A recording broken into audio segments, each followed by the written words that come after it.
Tai sveiki visi, kas prisijungėt gyvai. Mes kol kas nieko nematom. Ir sveiki visi, kurie žiūri šitą kaip įrašą.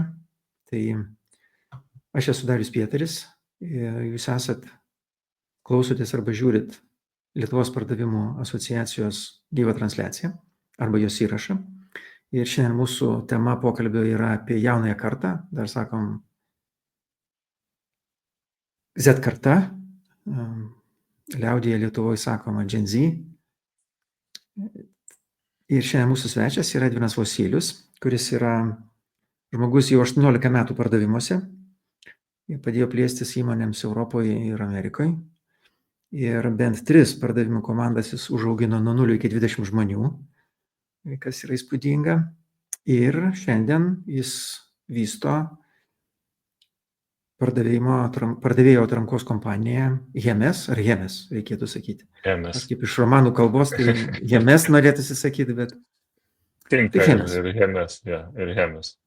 Va, tai Edvinai, smagu matyti, ačiū, kad tu prisijungiai, sutikai pasišnekėti su mumis. Sveiki, man taip pat malonu. Jo, tai man taip pat malonu ir šiaip labai karšta tema, nes dažnai tenka ir susidurti ir padėti kitom įmonėm samdyti, tai manau, kad produktyviai pasikalbėsim, nes tikrai aktuali tema. Tai žiūrėk, Edvinai, jeigu apie tą Z kartą, kaip tu ją apibrėžinėjai nuo kelių iki kelių metų, nes ten visokių gali būti apibrėžimų, visokių laiko tarpsnių, tavo žodynė, ką reiškia Gen Z? Jeigu atvirai, neapibrėžinėju metuose ir netgi stengiuosi vengti tų kartų, turbūt gal tiesiog daugiau vartojam bendrus terminus, kad jauni kandidatai arba mažiau patyrę kandidatai, bet tos ribos yra ištrintos, aš net sakyčiau, nes kas įdomu, kad juk amžiaus mes vienas kito nebeklausiam, realiai net ir kartais būna draugų ir pažįstamų turi ir nežinai iki galo kiek jie metų, o su kandidatais tai mes stengiamės tokio klausimo net neklausiam, kaip ir neetiška.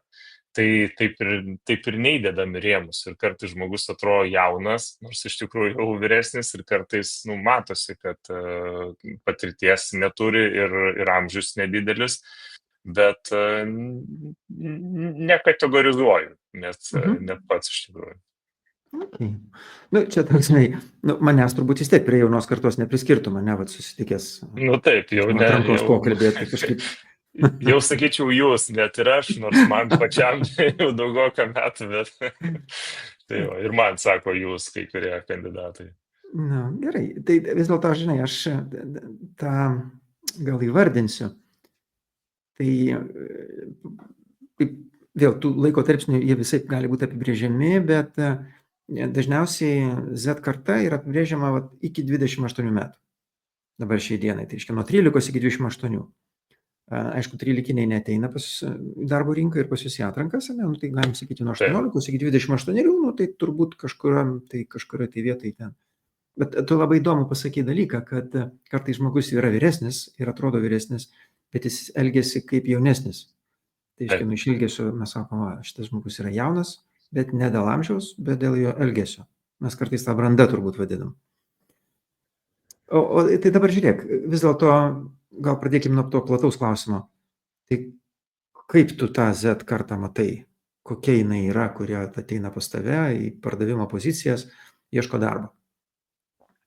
Vieno paveikslo tokio neturiu, nes iš tikrųjų ta Z karta, jinai labai dinamiška ir labai skiriasi netgi kokiam mieste ir kokio patirtyje užaugo. Nes mes čia kažkada šnekėjom, šiaip Hemese yra 5 dar darbuotojai be manęs ir jie visi yra jaunesni, nes man yra 38, o vyriausiam mano partneriui 28, tada 26, 25, 24 ir mes kažkada išsikalbėjom, kad jie yra vis dėlto Z kartos. Bet jaučiasi skirtumas, kur, pavyzdžiui, augo mano partneris mažesniam mieste ir kur mūsų kai kurie darbuotojai augo, pavyzdžiui, Vilniuje. Ir tada tos kartos, nors ir panašus metai, ten vienam 27, kitam 28, jie jau kitaip net save vertina, save mato, nes jie augo kitaip, kitom technologijom. Tai sakyčiau, šiaip bendrai šnekant, vis tiek negalima jų įdėti į vieną bendrą tokį apibrėžimą. Kitas dalykas yra didžiulis skirtumas, pavyzdžiui, tie, kurie yra 28, kurie dar ale papuola, bet ir tie, kurie yra 22, kurie yra per viduriuką, jie, sakyčiau, Taip. drastiškai skirsis, labai drastiškai. Ir va dabar galėtum tą iš savo patirties tą skirtumą papasakot mums, koks jisai yra? Mano suvokimu ir mano patirtimi, tai tie, kurie jau 28, ten 27 ar 6, jie vis tiek prisiskirtų labiau tai prieš tai buvusiai kartai. Nes jie buvo tokie in between, kaip sakyt, žargonų, ir jie vis tiek labiau matė ir tos senesnių technologijų, gal ne taip greitai prie jų priejo, versus 22 metų, kurie jau tikrai augo su technologijom, su naujausiais telefonais, kompiuteriais, internetu ir panašiai. Ir tada, aišku, jie, kadangi naujas technologijas matė, tai jų ir suvokimas, ir lūkesčiai yra kitokie. Taip netgi mažinčiau aš tą rėžį, aš sakyčiau, ta tikra Z karta yra maks iki 24, brėžiant. O tu galėtum tos skirtumus įvardinti kaip kelis pavyzdžius mums? Skiriasi drastiškai, bet kaip? Koks tas skirtumas yra, kame jisai? Kaip tu jį matai? Tai pagrindinis šiaip turbūt yra skirtumas, ypatingai kalbant iš pardavėjų prizmės, tai lūkesčiai iš darbdavio ir lūkesčiai, kiek, pavyzdžiui, žmogus turi duoti atgal, nerealiai.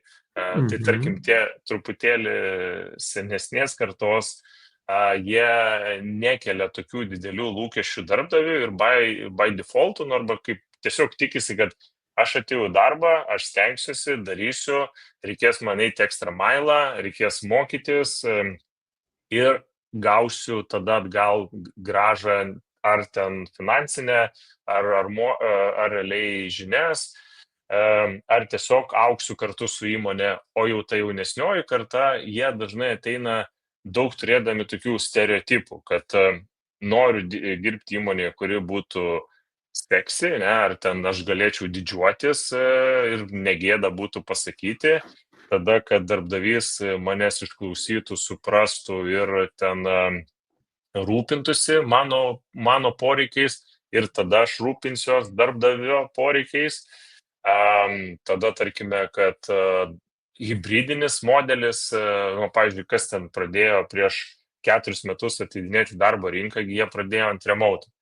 Ir jie tada tikisi, kad jeigu nėra ten 3+2, bent jau jam yra didžiulis iššūkis, ten netgi kai dauguma jų atsisako darbo pasiūlymų, versus kad senesni, jie dirbė ir iš ofiso, jie dirbė ir iš namų, ir jie supranta, kad verslas yra dinamiškas ir dabar reikia labiau iš ofiso dirbti negu iš namų. Tai turbūt tokie kertiniai skirtumai. Ir mūsų pavadinime, mūsų temos yra, keičia pardavimo principus. Tai tu jauti, kad tas, kaip jie ateina, kokie jie yra, ko jie tikisi, tas keičia pardavimo principus kaip tokius? Taip, keičia. Ir turbūt ženkliausias pokytis yra skambučiai. Tai tie tokie, realiai, kas mane nustebino, vieno workshopo metu tiesiog pažįstamas vedė mokymus pardavimų komandoje ir jisai sako, išsitraukit dabar savo telefonus ir parodykit, kas pagrindiniame ekrane turite skambučio appsą išsisaugojo, kas išsitrynė. Man, pavyzdžiui, niekada nekiltų mintis išsitrinti skambučio appsą iš savo iPhone. O buvo jaunesnių žmonių, kurie, pavyzdžiui, nenaudoja, Ta prasme, jie nekalba telefonu. Jie kalba per appsą, per voice'us, bet turiu omeny, jeigu skambina, tai turbūt jiems skambina tik mama ir ta turbūt pripratus jau ten per Viber arba kažkur paskambina. Tai mintis yra didžiausias tabu ir vis mažėja žmonių, kurie sutiktų skambinti, klientam netgi nešneku apie šaltus skambučius, ne? Netgi tai, kad Dariau, sveikas, esi mano klientas, kaip sekasi, gal susitikim, gal kavos, jie labiau rašytų tau mailą, labas Dariau, kaip sekasi, ten pačiatintų per mailą ir tiesiog tą santykį rašytinį tokį laikytų. Tai va čia turbūt toks stipriausias, ne, trendas, kas labai jaučiasi. Okay. Dabar tik tai žiūrėk, aš vat iš to pardavimo valdymo pusės svarstau, klausausi tavęs. Mes kontaktuoti turėtumėm su klientu taip, kaip klientas nori, kad su juo būtų kontaktuojama. Taip, jeigu pagalvoti apie tuos, atėjo žmogus 24 metų į darbą, bet kokioje industrijoje, ten pardavėjų, kokie šansai, kad klientas nori su juo šnekėti per chatą? Tai ta prasme nedidelis. Arba klientas irgi yra išsitrynęs, kaip ir jis yra išsitrynęs, reiškia, telefono appsą. Mažiau tikėtina, nes turbūt klientas yra aš arba tu, o pardavėjas yra... Aš ir noriu pasakyti. Taip. Ir čia dabar žiūrėk, ar tas nereiškia, kad neišvengiamai tai jaunoji kartai turės prisitaikyti prie realybės, ne? Nes realybė yra biški kitokia, negu kad jie įsivaizduoja ir norėtų. Kaip tu tą galvoji? Aš tai matau, kad mes vis dėlto abipusiai prisitaikom. Vienas dalykas, tiesiog irgi einam į tą, nežinau, chatą arba rašinėjimąsi, ne, bet yra atveju, kai reikia ir tą jaunimą prispausti dėl to telefono, tarkime, ne? Tai, nes tiesiog būna kritinių momentų, kur skambutis išsprendžia visas problemas versus, kad 20 mailų ten susirašinėti. Arba laukti, kol klientas atsakys, nerealiai, versus tai, kad paskambinti ir sakyti, Dariau, siunčiau prieš savaitę, ką galvoji, dirbam, nedirbam. Ir Darius sako, dirbam, bet neturėjau laiko atsakyti. Jo, ir čia toks dar įdomus momentas. Dabar žiūrėk, mes įsivaizduokim, kad yra du pardavėjai, kurie vienas jisai išsitrynęs telefono appsą ir neskambina, nenori skambinti ir ten mes jo negalim priversti skambinti. Kitas pardavėjas kitoj kompanijoje, ar tos pačios kartos, ar kitos kartos, jisai puikiai jaučiasi kalbėdamas telefonu. Tai tas, kuris kalba telefonu, jis yra pranašesnis ir jisai tikrai padarys daugiau ir geriau, tai reiškia tas, kuris neskambina, jis tiesiog netenka to konkurencinio pranašumo. Važinai, mes susiskambinom, susitarėm, ne? Tas, kuris chatino, nepaskaitėm, nepamatėm, nepastebėjom, neatsakėm, aš gaunu ten, nežinau, 100 laiškų per dieną, gerai, aš negaunu 100, aš gaunu ten 30-40. Kiekvieną atsakinėti, nebus taip, ne? Ir bet kuris užsiėmęs klientas, jisai matyt panašiai tokį mastą to turi ir kiekvienas spamą atsakinėti, tikrai nebus taip. Tas reiškia, kad ar to netrodo, kad tada gautųsi, kad tie, kas, jie nenori skambinti, dėl to, kad jie neįpratę skambinti, dėl to, kad savo draugų aplinkoje jie neskambina, jie naudoja kitas priemonės. Kad jie tiesiog, nebus konkurencingi to darbo rinkoje, nebent tik tai jie, pardavimo rinkoje aš turiu galvoje, nebent tik tai jie, kaip pasakyti, išmoks naudoti tas priemonės. Ir čia ne tik dėl to, kad klientai tą įpratę, bet dėl to, kad skambutis yra žymiai efektyvesnė priemonė negu elektroninis paštas. Ta prasme. Taip. Tai kokią šiaip matau tendenciją, kad pilnai pritariu, kad žmonės ar pardavėjai, kurie naudojasi kelis skirtingus kanalus pardavime, ne, ten mailas, žinutės, SMS-ai, skambučiai, jie tikrai turi didesnį pranašumą, nes aš paskambindamas klientui visada galiu paklausti, šiaip kaip sekas, kaip biznis, viskas gerai, augat, neaugat, kokios problemos, ne, ir kai kurias pradeda atsiveria ir pasipasku ir pašneki pusvalandį, bet tu suklikinai su klientu. Aš jeigu paklausiu, sveikas Dariau, pirks ar nepirks ir paės kaip biznis, tai turbūt praignoruojasi tą tikrai kaip biznis for sure, bet realiai gal atsakysi, pirks ar nepirks. Ir šiaip skambės kvailai, kai klausi kaip biznis paės. Bet yra šiftas, kad jauna karta ar šiaip naujos rinkoje tendencijos, jos labiau skatina e-komerciją, kur nėra to kontakto, kur tu Jo. perki, checkoutas, self-service'as, no touch, nebent kažkokios problemos ir tai čia per chatą.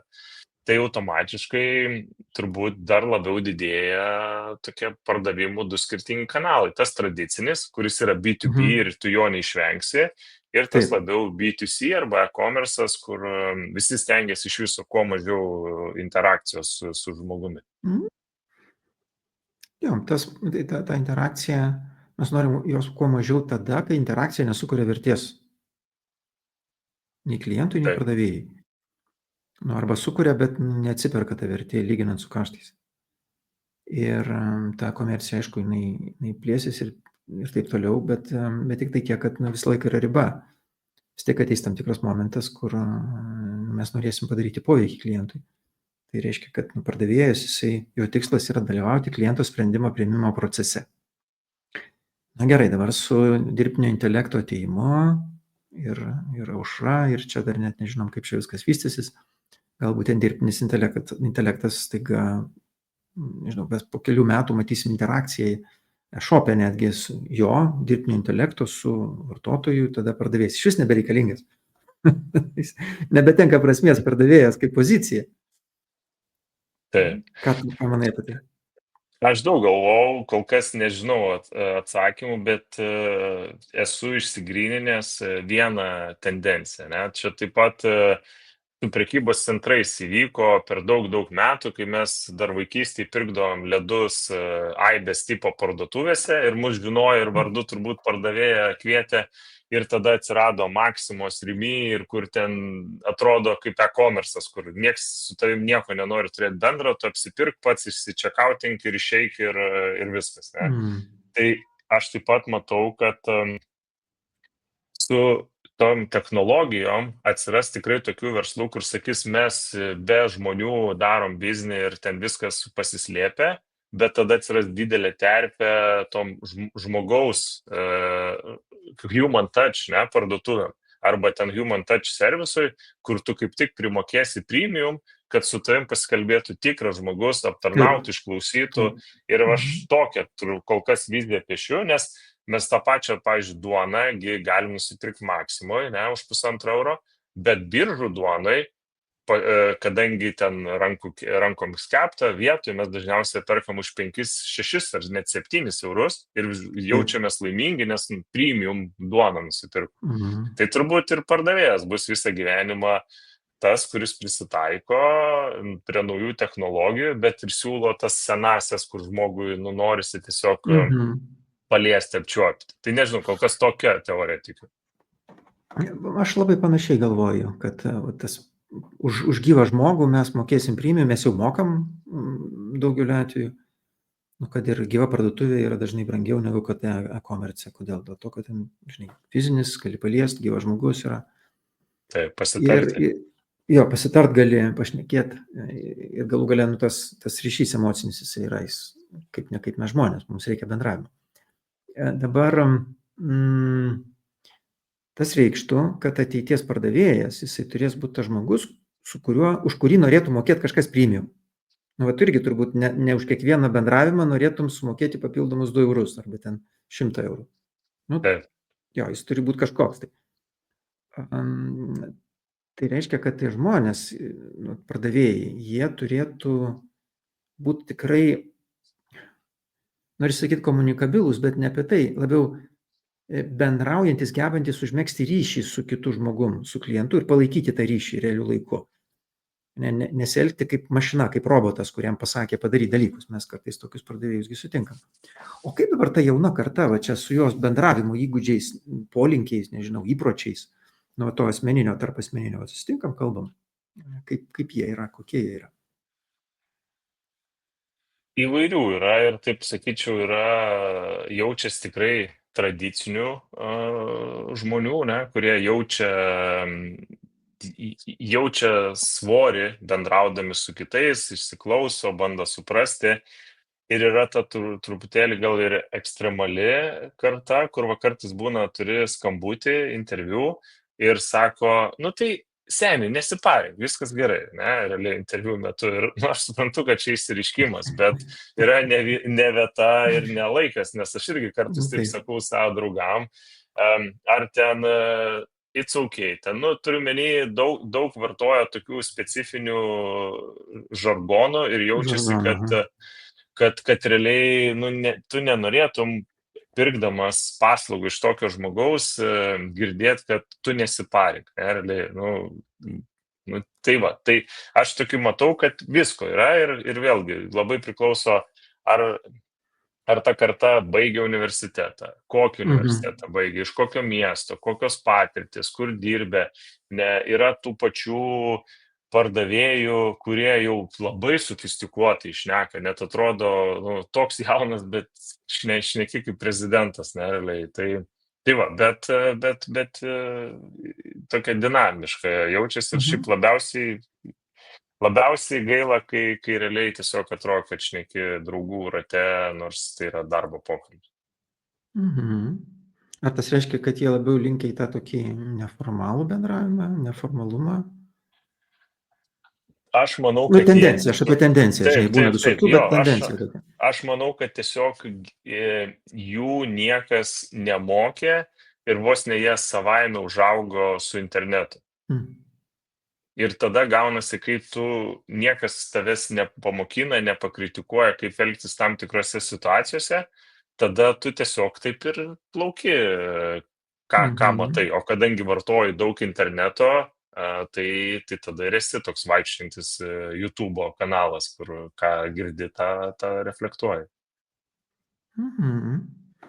Čia irgi įdomus momentas, nes mes, pavyzdžiui, matom dabar tą jau labai labai jauną kartą.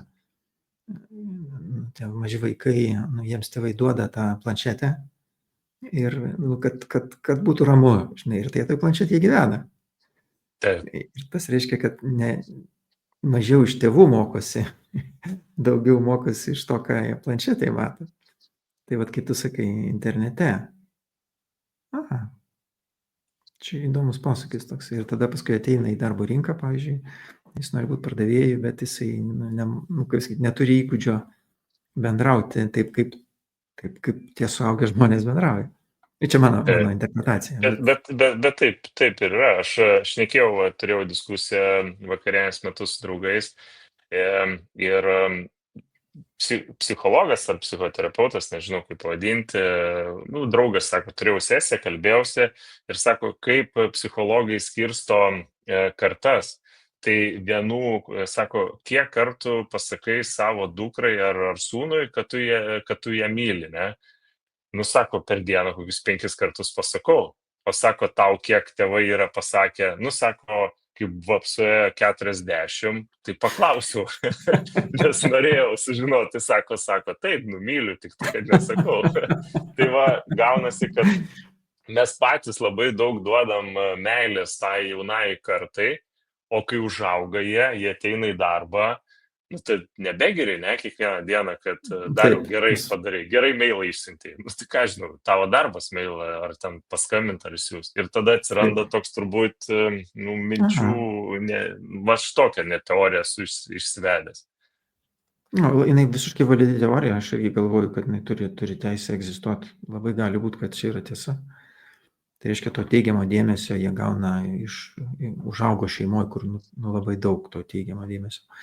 Bet darbo vietoje tikrai ne visada tu tiek gausi, kad, gerai, sakykim taip, tiek tikrai negausi, bet kai kuriuose vietose jo, ten labai mažai yra.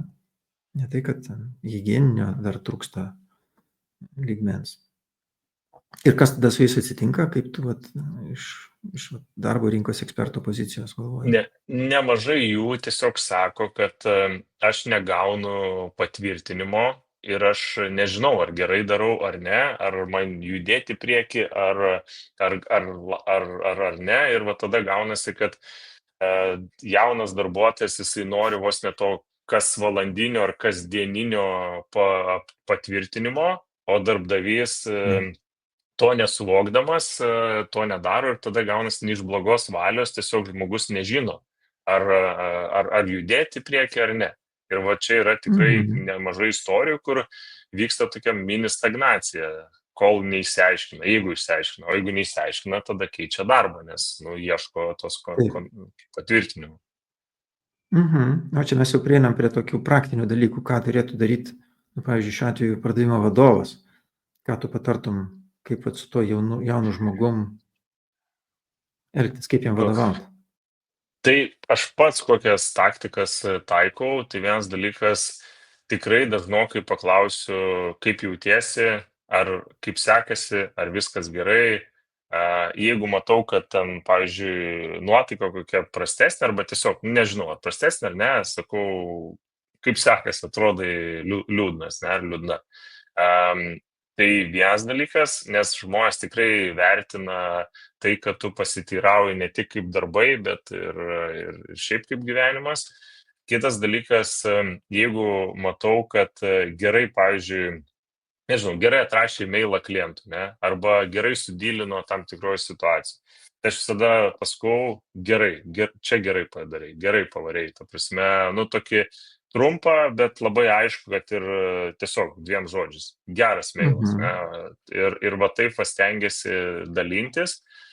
Tai tokia patvirtinimas vyksta.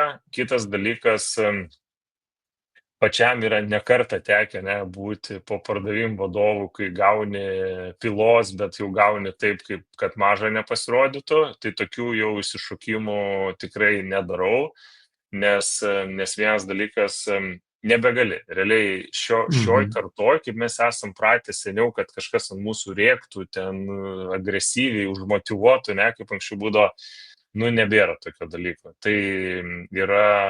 Taip iškart sudeginsi žmogų arba demotyvuosi ir labai greit išeis, nes šiais laikais žmonės nebijo keisti darbą. Jie visiškai neturi baimės būti bedarbiu, nes jie nežino, ką reiškia, kaip yra sunku būti bedarbiu, nes jiems niekada nebuvo sunku būti bedarbiu. Ir todėl gaunasi, kad tą komandiškumą reikia ugdyti, reikia dalintis feedbacku, reikia pripažinti pačiam savo kaltes. Pavyzdžiui, kas irgi labai svarbu, nedaryti tokio dalyko, kad tau darbuotojas pasakė, kad ir junioras idėją, tu tą idėją įgyvendinai ir savo prisiemi. Čia irgi labai didelė klaida. Tai kaip tik, jeigu pasakysi, kad šaunuolis Tadas man pasakė šitą idėją, aš ją patikėjau ir įgyvendinom, tai bus faina, nes visi supras, kad Tadas irgi mąsto ir prisideda, Tadui bus didžiulė motyvacija, o tau kaip vadovui, koks realiai skirtumas, kad tu nesi tam, kad susirinkti visus laurus, ne, tu esi, kad tu augint komandą. Tai va, tokie atrodo basicai, bet jie reikalauja tokio emocinio intelekto, sakyčiau. Taip. O žiūrėk, vis dėlto kritikuoti reikia, tenka žmonės, niekur nedingsim, žinai, visi daro klaidas, ne taip, kaip susitarėm. Kaip tu siūlytum tą kritiką išsakyti? Aš naudoju tokius paprastus gal žodžius, bet, pavyzdžiui, sakau, pagal mūsų gerasias praktikas, ne? Arba tam, kad klientas tave geriau suprastų, tokia komunikacija, tokia, kokią tu išsiuntėjai, jinai nėra teisinga. Geriau komunikuokim taip. Ir stengiuosi tą kritiką, kritiką kaip per patarimo prizmę, ne? Bet reikia irgi tokią įžangą padaryti. Negali sakyti, kad tą mailas tragiškas, daugiau tokių nesiūs. Nes kiekvienas turbūt nusiviltume tokį feedbacką gavę. Taip. Ir ta kritika irgi, kaip pasakyti, nemanau, kad šiais laikais galima didelį kiekį kritikos susakyti. Žmogus nebepriema kritikos. Aš, pavyzdžiui, netgi turėjau tokią situaciją, kur mane labai sukrėtė per LinkedIną, man ten pradėjo rašinėti, kaip eilinį kartą, ten pitchas, kažkokį automatinį, varyti, bet ten iš Amerikos. Ir aš tiesiog atrašiau, kad, tu mane, kaip pasakyti, pitch-lepini, tas mūsų žargonas pardavėjai, kur tu tiesiog tiesiai iškart numeti. Ir man atrašo, bet tu man atrašai. Ir aš atrašau, bet aš tau atrašiau todėl, kad, tu mane tiesiog realiai bombarduoji, bet ne dėl to, kad aš noriu iš tavęs pirkti. Ir tada pokalbis ant tiek pasisuko, kad mane pradėjo kaltinti, kad aš čia puolu ir aš čia esu bulius ir demotivatorius ir kad čia žmogui neleidžiu biznio daryti ir panašiai. Tai va su tuo negatyviu feedbacku jo vis mažėja. Pažiūrėkit, socialiniai medijai nieko negali parašyti negatyvaus. Tai realiai žmonės vis mažiau mato to negatyvaus feedbacko, todėl ir su kritika labai reikia atsargiai su pastebės, nes iš karto toks asmeniškumas, pasipriešinimas. Tai... O ką tada daryt? Žmogus neperformina taip, kaip mes tarėmės, taip, kaip jis žadėjo, taip, kaip reikėtų, trūksta įgūdžio kažkokio, tai nėra kaip jaisų, dėl kurių mes esam susitarę, pardavime, taigi čia toks, nuolatinis reikalas. Ką tada? Kažkaip old schoolas, tai PIPas, performance improvement planas, jeigu ne, ačiū viso gero. Tai aš esu didelis šalininkas atleidimo ir keitimo, čia yra pardavimai. Tai yra, kaip ten, dantračiai, ar ten mechanizmas, kuris jeigu vienas kliūna, tai kiti irgi nejuda. Ir esu tikrai daug atleidęs žmonių, bet dažnu atveju tokia mintis net gimė, kad anksčiau būdavo, kai atleidi žmonės ir ten įstatymas jų labai negindavo, ten nebūdavo tų išeitinių, tai būdavo žmonėm pakankamai stresas. Dabar kai kurie net džiaugiasi tuo atleidimu, nes ten gauna 2-3 mėnesius išeitinę ir tokie, tai nice, realiai dar ir pačilinsiu, nes man moka ir tada neieško darbo. Tai va su tuo, ką daryti, aš tai, jeigu žmogus nesikeičia, keisti žmogų, nes čia mes perkam arba parduodam savo laiką, realiai. Taip. Tik jaunai kartai esu pastebėjęs tendenciją, kad tas atleidimas skaudus, bet dažnu atveju jie skaičiuoja kaip atostogas, už kurias sumokėjo. Čia tada įdomiai gaunasi labai. Žiūrėk, iš vienos pusės mes sakom, tavo pastebėjimas, kad jie greit keičia tą darbą, jiems kažkas nepatiko, jie keičia darbą. Iš kitos pusės, pardavimo vadovas pasakyti nieko negali, nes jisai išeis. Daug negali, atsargiai. Atsargiai, aš suprantu, bet vis tiek, pardavimas nėra lengvas darbas psichologiškai, jisai vis tiek prie įtampos, daugiau jos yra. Tada pasakyti jam nelabai gali, nes jisai lengvai keičia darbą, bet tada ir gaunasi, kad tas darbdavys pradeda lengviau keisti tos žmonės, nes nėra kito varianto. Ir tada toksai, mes tarpusavį nešnekam, grįžtamoji ryšių apsikeisti negalim, taip konstruktyviai. Tai reiškia, atėjo, nepatikom, atleidom, imam naują, nekalbėdami apie tai daug. Nes jeigu kalbėsi, tai ten, kažkas bus nepatenkintas, bulis, tu būsi, o dar kažkas. Čia įdomi tendencija tokia. Tai čia turbūt ekstremalus atvejis, kur žmonės nesikalba, bet šiaip yra daug organizacijų, kurios daug investuoja į tą emocinę darbuotojų būklę, į naudas, netgi ten tos didžiosios įmonės, jos ir psichologo ten keletą valandų siūlo ir panašiai.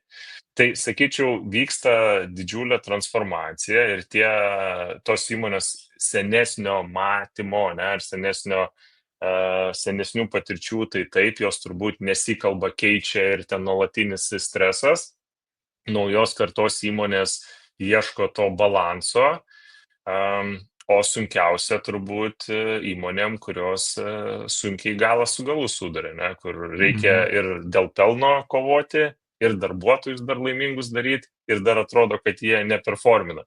Ir tada tu esi tokiam užburtam trikampyje. Bet jeigu biznis geras, pelno yra, tai dauguma renkasi tiesiog tą darbuotoją šilčiau laikyti, arba jį geriau suprasti neįprastai. Taip. Čia toks, tik tai tą pelną, taigi uždirba tas pardavėjas. Bent jau taip turėtų būti. Arba ne. Arba ne. Tai bet jeigu jis uždirba to pelną, tai tada kažką tai, žiūrėk, kalbam, ne. Daryk pardavėjų, kad tu uždirbtum tą pelną, bet kalbėti nelabai gali, nes tada ten prasideda nepasitenkinimas jo, kodėl mane čia kritikuoja. Nu, šiaip pardavėjas mes kur gerai meilė man. gerai žinom, kad yra profesionalus pasiteisinimų meistras, ne, realiai. Nu taip, Pardavėjas geriausias pasiteisinimų generatorius. tiesa. Tai jo. Ką dar patartum vadovui, kuris, vat, nežinau, priima į darbą tą žmogų arba ten vadovauja jam?